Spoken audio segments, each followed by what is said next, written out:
ধন্যবাদ সহযোগিতা বন্ধু শিহা আহমদকে, যার দিক নির্দেশনা জামালবাদ রাস্তা দেখিয়ে যাচ্ছে। যাত্রা কিন্তু খুব সহজ ছিল না। এই সুদীর্ঘ যাত্রায় আমাদের যে সমস্ত শব্দ অগ্রজরা আমাদের মধ্য থেকে বিদায় দিয়েছেন, পরকালের বাসিন্দা হয়েছেন, আমরা আজকে আমাদের এই প্রতিষ্ঠা বার্ষিকীর দিনে তাদেরকে গভীর শ্রদ্ধার সাথে স্মরণ করছি এবং মহান আল্লাহ তাদেরকে জান্নাতবাসী করে। যে সমস্ত অগ্রজরা অনেক বন্ধুরা অসুস্থ বিছানায় পড়ে আছেন, তাদের সুস্থতা কামনা করছি। এই পর্যায়ে আপনাদের উদ্দেশ্যে বক্তব্য রাখবেন আমাদের আজকের অনুষ্ঠানের সম্মানিত প্রধান অতিথি, আমাদের আজকের অনুষ্ঠানের মধ্যমণি, যাকে পেয়ে আমরা আসলে অত্যন্ত আনন্দিত, সিলেটের মহানগর জেলা প্রশাসক জনাব শের মাহমুদ মুরাদ সাহেব।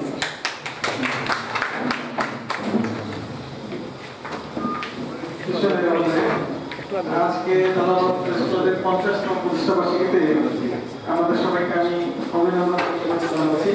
আমাকে এই অনুষ্ঠানে আপনারা দাওয়াত করে নিয়ে এসেছেন এবং কিছু কথা বলার সুযোগ দিয়েছেন, সেজন্য আপনাদের ধন্যবাদ জানাই।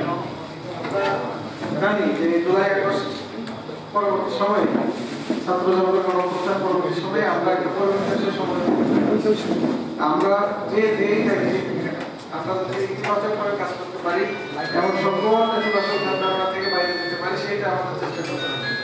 আমার কাছে মনে হয় যে ইতিবাচক আছে, সেই জন্য আপনাদের সাথে আমি সবসময় থাকবো, আছি এবং আপনাদের সমৃদ্ধি এবং সফলতা কামনা করছি সবার, এবং আবার শুভেচ্ছা জানাচ্ছি। ধন্যবাদ সবাইকে।